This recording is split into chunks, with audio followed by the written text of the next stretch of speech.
Hi guys, Kirk here with Kirk Giordano Plastering. Today, what we're going to do is we're going to tie this old wood lath to new wood lath.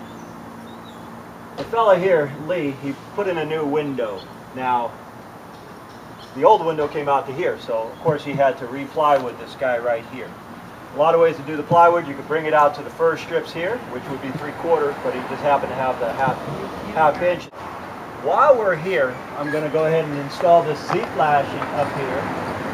I'm going to install the Z-flashing, and a lot of folks, I still get a lot of calls, and people say, how the heck do you tie that old wood lath into the new?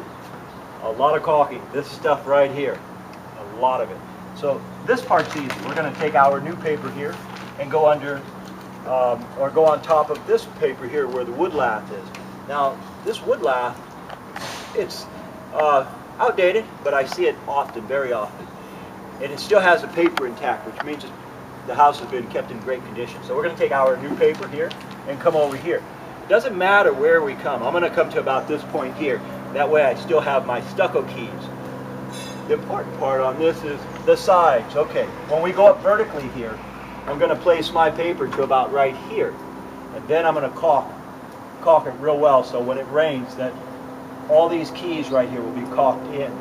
Then of course the top is the most critical, where after I install that Z-flashing, I'm going to put my paper in this first groove and come over that Z-flashing and come over this and caulk that. Then I'm going to come to the next groove as a precautionary measure. I'm going to come to the next groove, slide my paper in this stucco key and caulk that also. And that way we're watertight.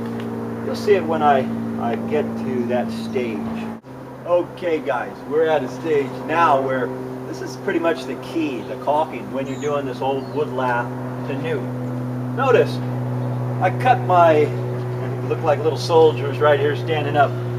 I cut, just for this little job, this is going to be my fourth too, but I cut them deep right here because I want a lot of caulking. You cut the tip off, only a little bit comes out. And it's hard to squeeze this stuff too, it's polyurethane. But, you see how much caulking I've used here? Quite a bit here. I've tucked this first sheet into the first key. I'm actually going to dig this stucco out here and go into the next key. Just a precautionary measure. This is already watertight, but I put a fat bead of caulking here also, all the way around. And I put that bead of caulking prior to where, if I put the wire and then I put the caulking, the wire gets in the way and I can't really seal it well.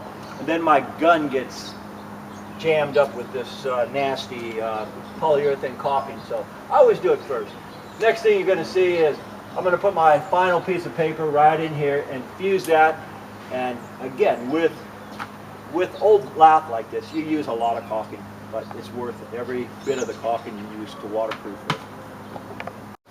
Okay guys, we're complete with this. I'm just going to nail it off now, but I thought I'd point out lastly, fella, I get a lot of calls too where folks say, gee, is there a way to put the wire on? Yes, there is. The dimples have got to be touching the wall, and that way it's exposed so our mud gets behind it. I put my second piece of paper into the key up here. That way I'm dual keyed in here. Real tricky to waterproof these properly. Anyway, this is how we do it, and I installed this Z-flashing here. You don't necessarily have to place caulking here. And I always go a little overboard, better over than under. Anyhow, I'm getting ready to nail this off. This is the proper way that us stucco guys repair this wood lath to new lath. My name is Kirk. I'm with Kirk Giordano Plastering. Thank you folks for watching. We'll see you on the next one.